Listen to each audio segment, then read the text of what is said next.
the sunshine take us there. It's time to ride the Storybookland Canal boats.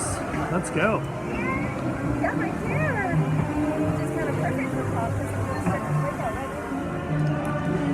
I believe this is our boat. Let's go on a journey to Storybookland.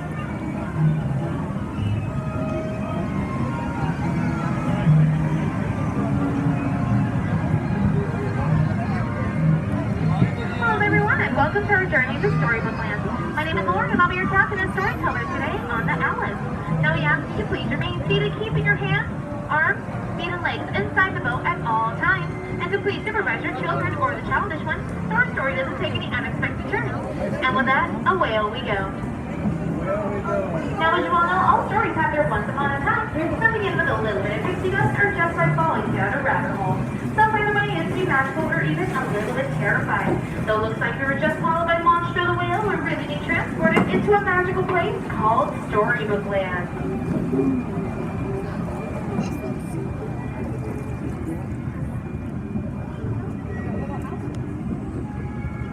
And our first story begins with the tale of the three little pigs. Now if you look to your left page, you may be able to see the cave of the big bad wolf. And as you know, he's always trying to get those poor three little pigs who live just across the way. And as you know, they each build their own home, so there is one made of straw, one made of sticks, and then one made of guaranteed wolf-proof bricks. Now we just took a strange turn that's now taking us to a quaint little English village, which is home to a girl named Alice. For one golden afternoon, she followed the white rabbit down the rabbit hole into Wonderland. But things, of course, only get curious and curious instead. And that place inspires stories like in our right and left this part.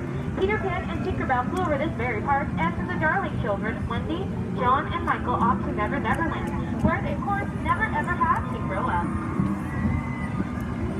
Then straight ahead is a story that is filled with mystery and enchantment in the kingdom of Agrabah.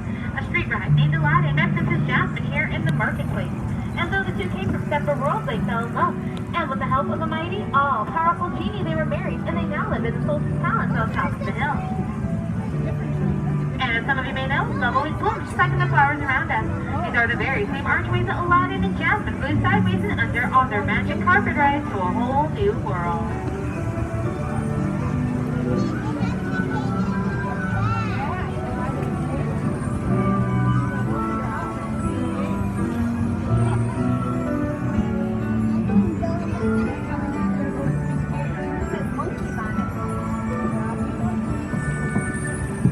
Now, while some stories have their love and light, others have their mystery and darkness as we're about to enter the Cave of Wonder. Its treasure bears and curses will only be lifted by the genie of the lamp. Legend has it that if you rub this magic lamp, you'll be granted 3 wishes. Let's all close our eyes, make a wish, and see if it comes true. Now, speaking of wishes, Snow White wished for a safe place to flee away from the evil queen, and she came upon a cozy forest cottage, which you can see on your right page. Now, folks, this is actually the home of the 7 dwarfs, and they offer her shelter, and thanks for their kindness. You also may be able to see their minds straight ahead and hear them whistle while they work.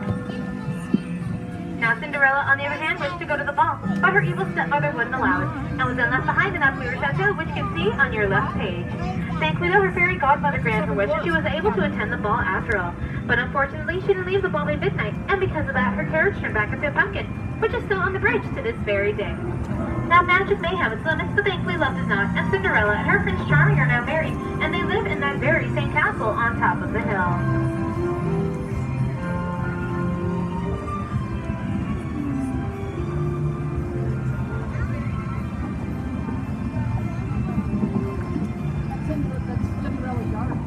Now, dreams are like wishes, folks. Some dreams are happily ever after, and others are just asleep in a bed of flowers. Look on our left, which is actually inspired by the 1933 Silly Symphony cartoon, Lullaby Land.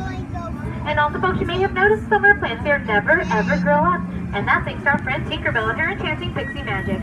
That's just what made this place a favorite of master storyteller Walt Disney, and continues to inspire new stories to this very day.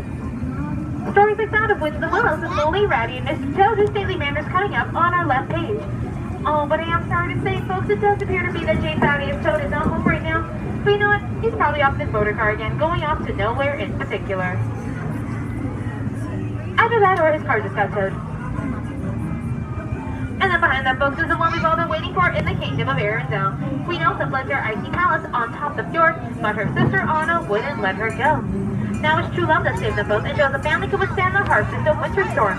And Anna was unable to ask her sister once more, do you want to build a snowman?